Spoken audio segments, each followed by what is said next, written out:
이 땅에 인류가 존재한 이후로 수많은 전쟁들이 있어 왔습니다. 안타깝게도 우리들의 미래에도 계속하며 크고 작은 싸움과 전쟁들이 있을 것입니다. 사실 수많은 사람들이 전쟁 없는, 그리고 내전이 없는 그런 평화로운 사회를 꿈꾸고 있지만, 과거의 역사가 보여주는 대로 인간의 이 마음 가운데는 끊임없는 탐욕 때문에 이 땅에 전쟁이 끊이지 않는다는 거예요. 그런데 이 땅의 그 수많은 전쟁들을 한번 좀 곰곰이 생각해 보면, 어떤 것들은 명분이 있는 전쟁도 물론 있습니다. 꼭 싸워야 하는 이유 때문에 그렇게 싸우는 전쟁도 있지만, 대다수의 전쟁은 명분이 없이 시작한 전쟁인 경우가 더 많은 것 같아요. 어떤 특정한 민족을 향한 증오 때문에, 그리고 그들을 침략해서 자신의 땅을 넓히려고 하는 그러한 욕심 때문에 생긴 전쟁이 훨씬 더 많이 있다라는 거죠. 그런데 그 전쟁을 막상 싸우는 용사의 입장에서 생각해 볼 때에, 사실은 명분이 없는 전투를 해야 된다라고 그러면 그 마음이 어떻겠습니까? 명분도 없는 그런 전쟁에 자신의 목숨까지 바쳐가면서 정말 그 전쟁에 임하는 용사들은 많지 않을 거예요. 어떤 틈이 생기면 도망가서 자신의 생명을 구하려고 하는 그런 마음들이 더 생기겠죠. 그래서 어떤 전쟁에 있어서는 거기에 합당한 명분이 중요한 이유가 바로 거기에 있는 것이죠. 그런데 오늘 본문에도 전쟁 이야기가 나옵니다. 아람, 암몬 그 족속과 이 다윗이 전투를 벌이는데, 이것도 역시 명분이 별로 없는 전쟁이었어요.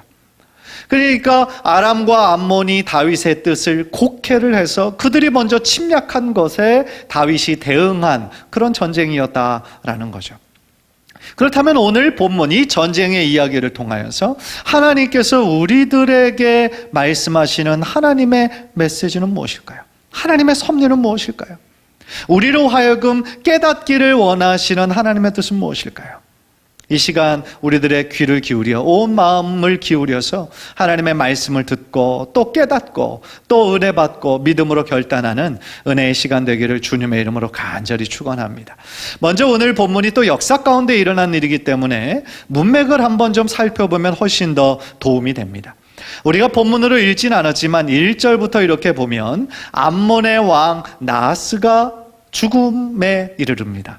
그래서 그가 죽고 나서 지금 큰 장례가 나라에서 치러지는데, 다윗이 그 암몬 왕 나하스에게 은혜를 입었던 적이 있어요. 그때가 언제였냐면, 이제 사울이 다스리고 있을 때 이 암몬과 전투를 벌였는데, 이 사울에게 졌거든요, 이 나하스가. 그래서 그때 너무나 이것을 좀 안갚음하고 싶은 마음이 있어서 그때 사울 왕의 정적이 다윗이라고 생각을 하고 다윗 공경에 빠진 다윗을 한번 도와줬던 기억이 있어요. 그러니까 다윗의 입장에서 자신이 정말 한참 고난 가운데 있을 때, 광야와 같은 삶을 보내고 있을 때 이 나하스가 도움을 준 것을 기억하고 있었던 거예요. 그래서 이제 자신이 왕이 된 이후 여전히 관계가 좋지는 않았지만, 그 암몬 왕 나하스가 죽었다라는 이야기를 듣고 조문단을 보내서 조문을 하게 한 거예요. 본인이 직접 갈 수는 없지만. 그런데 조문단을 보냈는데 이 암몬 그 신하들이 그것을 곡해한 거죠. 그래서 저들이 지금 온 거는 순수한 의도로 이렇게 조문하러 온 것이 아니라 조문을 빌미로 해서 우리나라의 구석구석을 정탐하러 온 것입니다. 그래서 나중에 우리나라를 공격하기 위해서입니다. 그렇게 이 암몬의 그 후계자 한온 왕에게 그렇게 얘기를 하는 거예요. 그래서 한온 왕이 그들만의 이야기를 듣고 온 대신 그 대사들에게 조문단을 수치를 주고 모욕을 주고 그대로 쫓아내 버립니다. 그런데 이 부분을 생각해 보면서 한 가지 궁금한 점이 생기는 거예요. 왜 암몬의 사나들은 다윗의 그 사절단의 순수한 마음을 있는 그대로 받아들이지 못하고 곡해했을까요? 왜냐하면요, 거짓에 익숙한 자들은요, 남들의 행동도 다 거짓의 그 프레임으로 해석하기 때문에 그렇다라는 거예요. 그래서 이 본문에서 우리가 첫 번째로 깨닫는 것은 뭐냐면요, 이 세상은 거짓과 속임수로 가득 차 있다는 거예요. 암몬의 신하들의 마음에는 이 다윗의 그 선의로 뜻 조문단을 보낸 것을 이해할 수가 없었어요. 왜냐하면 저들의 생각에서 볼 때 과연 적국에서 이렇게 할 이유가 있는가?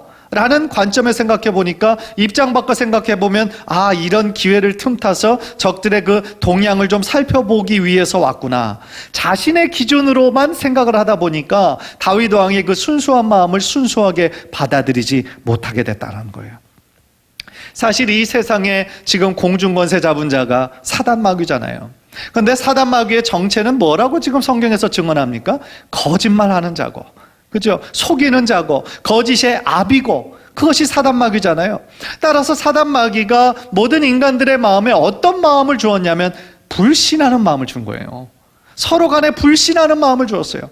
그래서 심지어 우리 성도들이라 할지라도 다른 사람들이 나에게 별로 어떤 큰 이유도 없는데 나에게 선행을 이렇게 베풀면 감사함으로 받지만 한편으로는 저 사람이 나한테 왜 이걸 줄까? 어떤 의도가 있는 것일까? 이런 식으로 또 불신하게 되는 그런 불신의 씨앗을 우리들에게 뿌리고 있단 말이죠.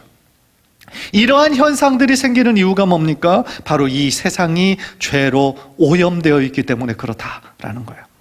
그래서 한운 왕은요, 자신의 부하들의 그 왜곡된 해석만을 믿고 다윗의 신하들을 잡아서 그들의 수염을 자르고, 절반 자르고, 또 그들이 입고 온 그 예복에, 그 중동 의복에 볼기까지 자르고 돌려보내요. 그런데 한운 왕이 이렇게 수치를 그리고 모욕을 준 것은요, 단순히 다른 사람들에게 웃음거리가 되게 하려는 그 목적뿐만 있는 것이 아니었어요. 왜냐하면 수염이 어떤 뜻이었냐면 당시 중동의 그 문화를 보면은요, 나는 자유인이다 라는 그러한 그 의미가 담겨져 있는 거예요. 그러니까 수염이 반쯤 잘려 있다라는 거는 노예의 신분이라는 거예요. 노예. 그러니까 어떤 사람들이 다윗이 보낸 그 사절단을 보고 저 사람 노예구나 생각해서 채찍질할 수도 있는 거고, 또 그에게 너는 왜 노예의 인이 없어, 도장이 없어, 그래서 그 사람을 강제로 잡아서 인도 찍을 수 있는 그런 의미였다라는 거죠. 그러니까 다윗의 신하들의 입장에서는 얼마나 수치스러운 겁니까? 또요, 특별히 그들은 하나님의 백성, 선민의식을 가지고 있었잖아요. 나는 하나님의 선택된 백성이다라는 의식을 가지고 있었기 때문에 저들이 입고 있는 의복도 늘 깨끗하고 정결하게 그들이 그렇게 귀히 여기며 옷을 입고 갔는데, 그 옷을 엉덩이가 나오기 바로 직전까지 그것을 다 잘려버렸으니 하나님의 백성으로서 이것이 얼마나 수치스럽고 창피한 일입니까? 그래서요, 마음에 거짓과 속임수로 가득 찬 이들의 그 행동 때문에 이렇게 악한 행위를 아무런 죄책감 없이 했다는 거예요.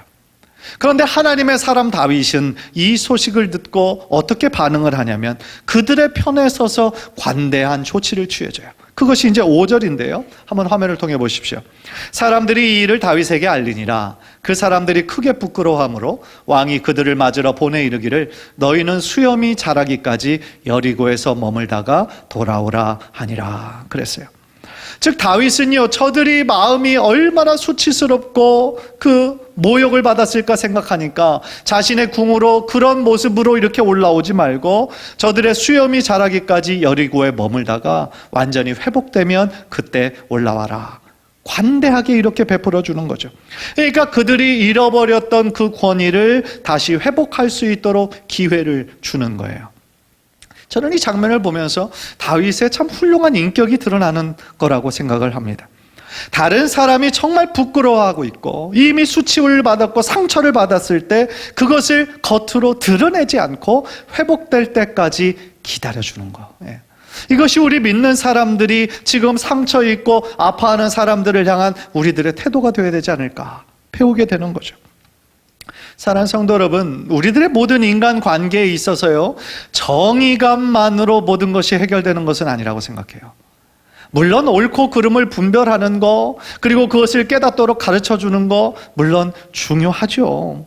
그러나 그 사람이 이미 받은 상처, 이미 받은 아픔, 그것의 잘잘못을 또 우리가 정죄하고 판단해서 그것을 또 밖으로 드러내게 되면 그것은 글쎄요, 크리스찬들이 마땅히 행해야 할 마음은 아니라고 생각을 합니다. 계시록 2장을 보면은요, 소아시아 7교회 중에서 에베소 교회가 나와요. 에베소 교회가 칭찬도 들었고 책망도 동시에 들은 교회였는데 어떤 칭찬을 들었냐면은 진리를 붙잡고 있었던 거, 그래서 악을 미워했던 거, 이런 거는 칭찬을 받았어요. 그런데 한 가지 책망을 또 들은 적도 있는데 그게 뭐냐면 첫사랑을 잃어버렸다는 거예요. 첫사랑을 잃어버렸다라는 거예요. 그래서 그것으로 인해 큰 책망을 받았어요. 그런데 우리가 이제 첫사랑을 잃어버렸다라고 했을 때 우리는 제일 먼저 우리 예수님을 만났을 때 그 감격, 그 사랑을 잃어버린 것만 생각해요. 그런데 여기서 말하는 첫사랑은 그것뿐만 아니라 주변의 이웃을 향한 사랑과 배려의 마음도 포함하는 거예요. 그렇다면 에베소 교회는 왜 첫사랑을 잃어버렸을까요? 당시 초대교회는 교회 안에 어떤 사람들이 많았냐면 이단들이 많았어요. 거짓 교사들이 많았어요. 잘못된 가르침을 막 그것을 이렇게 주변에 전하는 사람들이 있었어요. 그러니까 에베소 교회 안에서도 이것을 잘 분별해내서 이것은 잘못된 것을 정죄하고 판단하고 그런 사람들 내쫓고 그런 일들을 잘 감당을 했었어요. 그런데 그들이 모든 것에 옳고 그름만 강조하다 보니까 저들의 신앙생활에 뭐가 사라져 버렸을까요? 사랑이 사라져 버린 거예요. 사랑이 식어져 버린 거예요. 그래서 어떤 사람이 실수해요.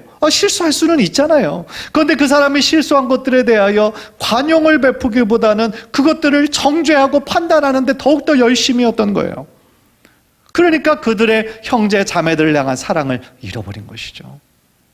그러니까 이 첫사랑을 잃어버린 에베소 교회에게 예수님은 굉장히 강하게 책망을 하시는 거예요. 그것이 계시록 2장 4절 5절이에요. 제가 한번 읽겠습니다. 그러나 너를 책망할 것이 있나니 너의 처음 사랑을 버렸느니라. 그러므로 어디서 떨어졌는지를 생각하고 회개하여 처음 행위를 가지라. 만일 그리하지 아니하고 회개하지 아니하면 내가 내게 가서 내 촛대를 그 자리에서 옮기리라. 굉장히 엄중하게 말씀을 하십니다. 정의감이 있는 것은 좋지만 정의감으로 인해서 사랑을 잃어버린 교회에게 네 촛대를 옮기겠다. 촛대를 옮기겠다는 뜻이 뭔지 아세요? 교회를 없애버리겠다라는 거예요.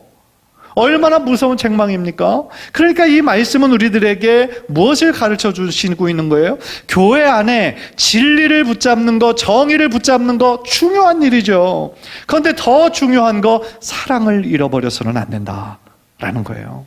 즉 교회에 사랑이 없으면 교회가 존재할 이유가 없다라는 거예요.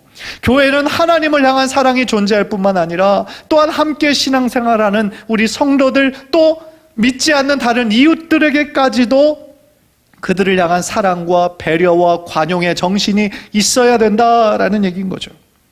저는 그런 면에서 이 거짓으로 죄악으로 가득 찬 이 세상 가운데 우리 교회가 하나님의 변함없는 진리를 붙잡고 선포할 뿐만 아니라 하나님을 향한 사랑과 이웃을 향한 사랑이 더욱더 풍성한 교회 되기를 주님의 이름으로 간절히 축복합니다. 다시 좀 본론으로 돌아와서요. 암몬 사람들이 자신이 그렇게 신하들에게 수치를 주고 모욕을 준 행동이 다윗에게 미움을 산 것을 직감하게 돼요. 우리들이 한 것이 이 다윗이 엄청나게 지금 흥분했구나. 그렇다고 한다면 상식적으로 생각해 보면 자신들이 잘못했으면 그냥 잘못했다라고 인정하고 용서를 구하면 되잖아요. 그런데 그들은 오히려 다윗에게 미움을 산 줄 알고 어떻게 하냐면 전쟁을 치러야 되겠구나 이렇게 생각을 하는 거예요. 그러니까 먼저 수치를 준 것도 그쪽이고 오히려 자신의 실수와 무례함에 대하여 용서를 구하는 것이 아니라 오히려 자신의 행동을 어떻게 하는 거예요? 정당화하는 거예요. 자신의 행동을 정당화해서 이스라엘 상대로 전쟁을 선포해버리는 거죠. 참 이처럼 죄악에 빠져있는 사람들은요, 자신이 지금 죄악 가운데 빠져있는 것을 몰라요. 자신이 지금 어두움 가운데 올바른 분별력을 하지 못하는 것을 몰라요. 마치 어둠인 것에 우리가 제일 처음 들어가면 어두워서 보지 못하지만 조금 시간이 지나면 어떻게 돼요? 어둠이 익숙해져요. 마치 지금 세상 사람들, 예수님을 모르는 사람들은 그 어두움 가운데 있는 것이 익숙해져 있는 거예요.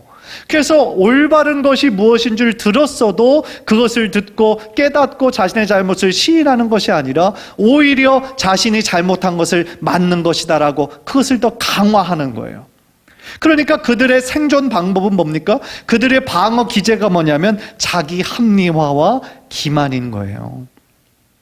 그래서 한운 왕은요, 인근 4개국의 3만 3천 명의 군사를 동원해서 그들을 돈 주고 삽니다. 용병을 샀다라는 거예요, 그 당시에. 그래서 용병을 사서 지금 다윗이 속한 이스라엘을 공격하려고 하고 있는 거예요.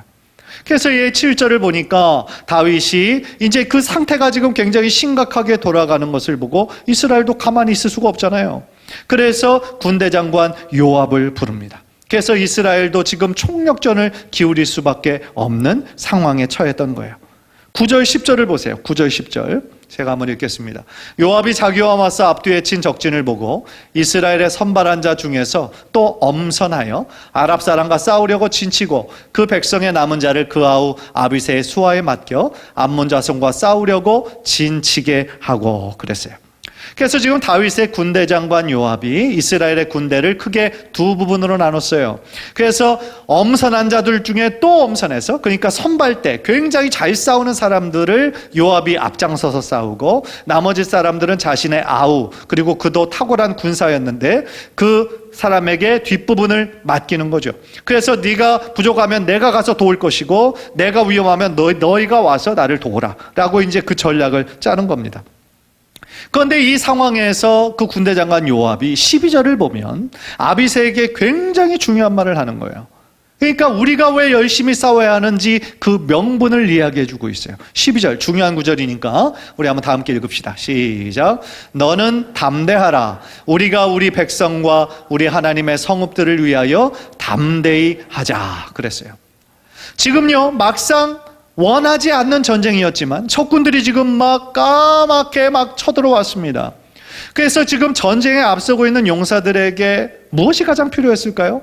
지금 다 두려워하고 있죠. 자신의 삶은 그 정말 기본적으로 걱정하고 두려움이 왜 없었겠어요? 따라서 그들에게 가장 필요한 것은 용기였고 담대함이었고 이 싸움이 어떤 전쟁인가에 대해서 다시 한번 확인을 시켜주는 거였죠. 그래서요 요압은 아비새와 그를 따르는 용사들에게 우리가 왜 이 싸움에 담대함을 가지고 싸워야 하는지 두 가지를 얘기를 하고 있는 거예요. 왜 우리가 열심히 싸워야 하느냐? 바로 이 싸움은 우리 백성을 위한 전쟁이기 때문이다라는 거예요. 그러니까 이스라엘 백성들 모두가 지금 다 우리의 사랑하는 가족이고 우리들의 사랑하는 백성이다. 따라서 이 싸움에서 진다는 것은 나의 가족을 적의 손에 내주는 거라는 거죠.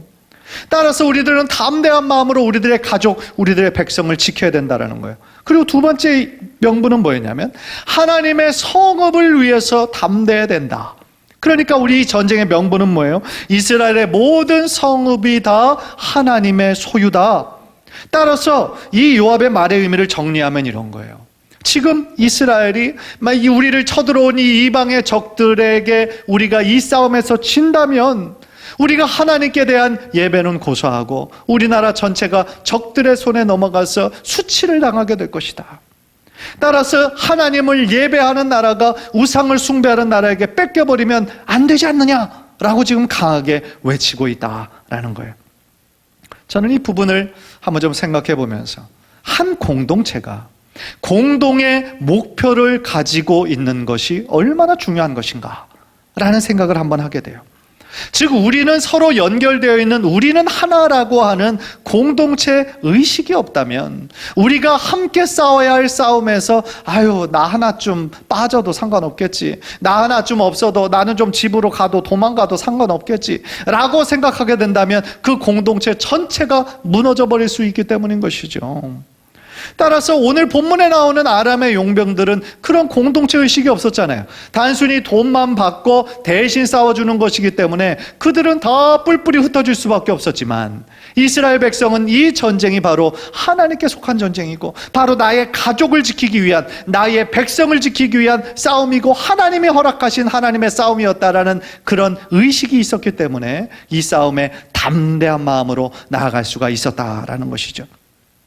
그것을 현재의 우리에게 한번 적용해 보면 이런 거예요. 하나님의 백성으로서 또한 우리 교회가 하나님의 공동체로서 우리 한 사람 한 사람이 너무너무 소중하다라는 거예요. 나 한 사람이 무너지면 뭐가 무너지는 거예요? 나의 가족이 흔들리는 거예요. 나의 가족이 흔들리면 내가 속한 공동체가 흔들리는 거예요. 그것이 바로 유기체, 서로 연결되어 있는 공동체의 특성이다라는 거예요. 아버지 됨의 의미가 뭔가, 그것의 성경적 의미를 가르쳐주는 아버지 학교 참석해 보면 제가 한 2번 정도 말씀드렸죠. 이 아버지 학교에서는 어떠한 그 구호를 매번 모일 때마다 외치냐면 아버지가 살아야 가정이 산다. 이것을 2번 크게 외치고 그날의 프로그램을 시작을 해요.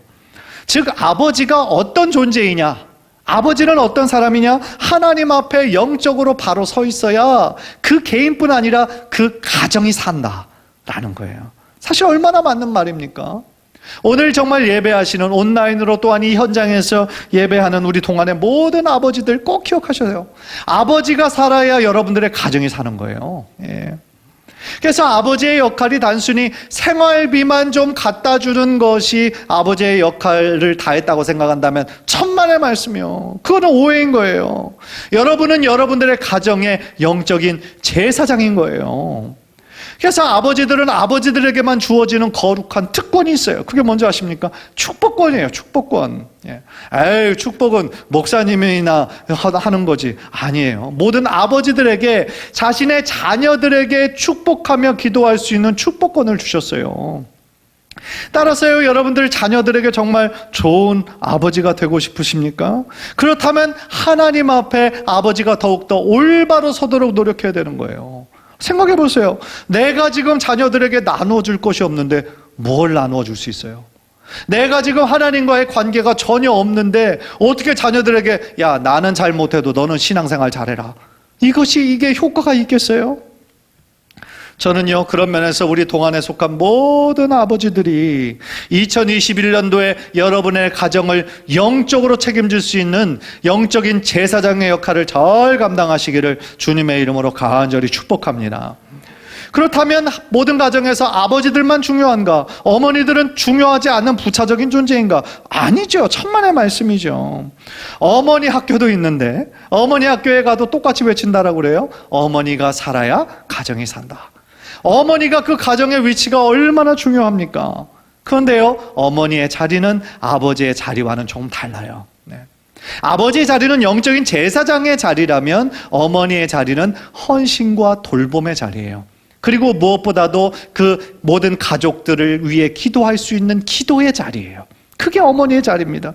남편을 잘 돕고 자녀들을 위하여서 눈물로 기도하는 그 기도의 자리를 지키시는 어머니가 그 가정 가운데 있을 때 그 가정은 절대로 무너지지 않는 거죠.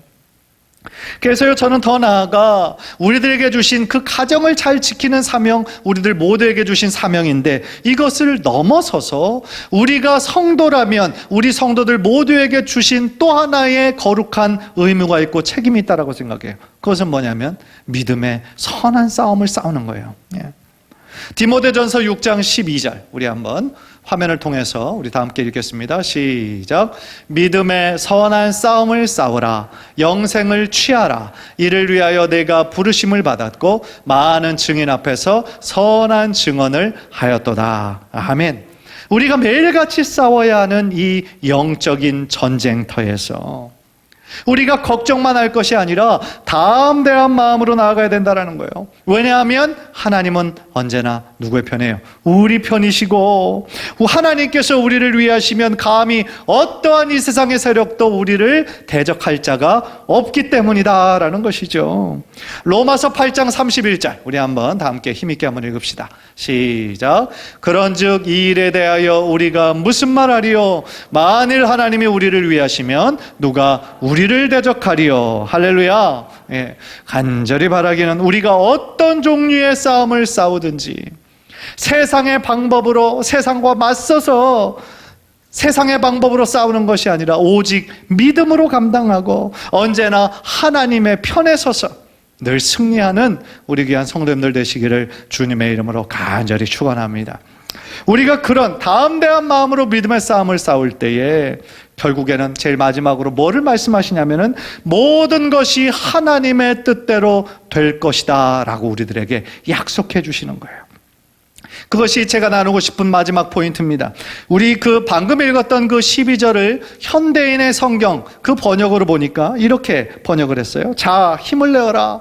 우리 백성과 우리 하나님의 성들을 위해서 용감하게 싸우자. 모든 것은 여호와의 뜻대로 될 것이다.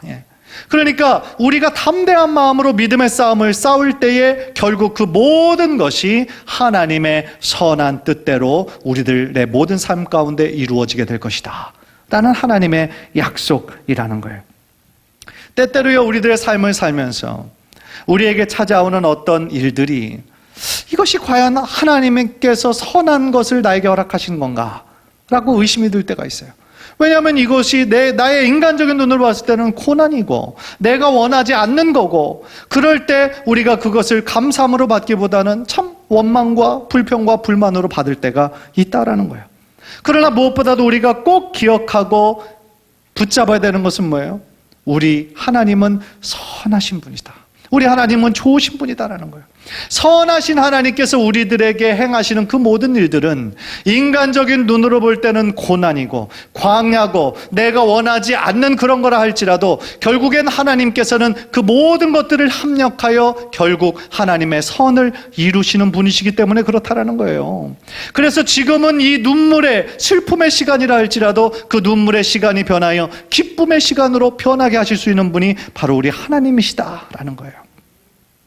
그래서요, 이 다윗은 지금 앞에 아람과 암몬 그 자손의 군대가 수없이 많이 쳐들어왔을 때도 그때도 역시 두려워하지 않았어요. 왜냐하면 다윗은 과거 자신이 골리앗과 싸울 때부터 모든 전쟁은 하나님께 속한 것이었음을 굳게 믿고 있었기 때문에 이 전쟁도 눈에 보이는 군사의 많음과 병거로 싸우는 것이 아니라 오직 하나님이 주시는 믿음으로 싸우는 것이라는 것을 잘 알고 있었기 때문에 그랬다라는 거예요. 그래서요, 이 다윗에게 이미 하나님께서 제가 몇 주 전에 살펴본 것처럼 언약을 해주셨거든요. 그 언약의 내용이 뭐냐면은 그 8장 6절에 다윗이 어디를 가든지 여호와께서 이기게 하시니라. 무슨 얘기냐면 네가 어디를 가든지 내와 너와 함께 할 것이고 내 모든 대적을 멸하여 주시겠다 약속해 주셨거든요. 그래서 하나님께서 다윗이 잘 싸워서 다윗의 군사가 뭐 전략이 좋아서 탁월해서가 아니라 하나님께서 이미 약속해 주셨기 때문에 다윗이 싸우는 모든 싸움 가운데 하나님께서 함께 해주셨고 그들에게 승리를 주셨다라는 것이죠. 사랑하는 성도 여러분, 저는 오늘 이 말씀을 통하여서 우리 성도님들의 삶 가운데도 하나님께서 주시는 승리가 흘러넘치시기를 주님의 이름으로 간절히 축복합니다. 이 승리라는 것은요, 우리들이 생각할 때 어떤 꼭 경제적인 번영, 성공만이 승리라고 생각해서는 안 돼요. 우리들의 자녀가 꼭 좋은 대학에 들어가는 것만이 정말 승리다라고 생각해서도 안 돼요. 우리 삶에 아무런 걱정과 근심이 없는 그러한 삶이 승리다라고 또 제안해서도 안 돼요. 우리 크리스찬의 삶에 있어서 진정한 승리란 무엇입니까? 우리가 어떤 상황 가운데 있든지 하나님을 기뻐하고 하나님으로 인해서 만족하고 그러한 삶이 바로 승리라는 거예요.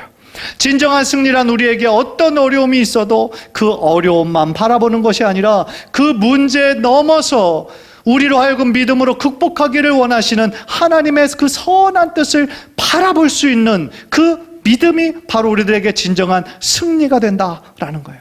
우리들에게 어떤 어려움과 고난이 몰려올 때마다 이 고난에서 빨리 벗어나게 해달라고만 기도하는 것이 아니라 오히려 하나님께서 허락하신 시간이라면 그 시간을 인내하고 믿음으로 기도하면서 마침내 그 광야의 훈련과 같은 시간을 감당할 수 있는 힘과 능력을 달라고 기도하는 것이 하나님 안에서의 참된 승리가 된다라는 거예요. 간절히 바라기는 2021년도 이 새해 벌써 24일이 지났어요. 1월이 벌써 금방 다 지나갔어요. 그런데 우리가 정말 이 때를 아끼지 않고 그냥 늘상 해오던 대로 그냥 지나가게 되면 2021년도 그냥 후딱 지나갈지 몰라요. 따라서 2021년도 다시 한번 우리들의 마음을 하나님 앞에 다짐하면서 우리 성도님들의 삶 가운데 진정한 승리의 소식들이 흘러 넘치시기를 바랍니다. 그래서 여러분의 삶과 가정과 하는 모든 일 가운데 하나님의 선한 뜻이 마침내 이루어지는 축복의 해가 되시기를 주님의 이름으로 간절히 축원합니다.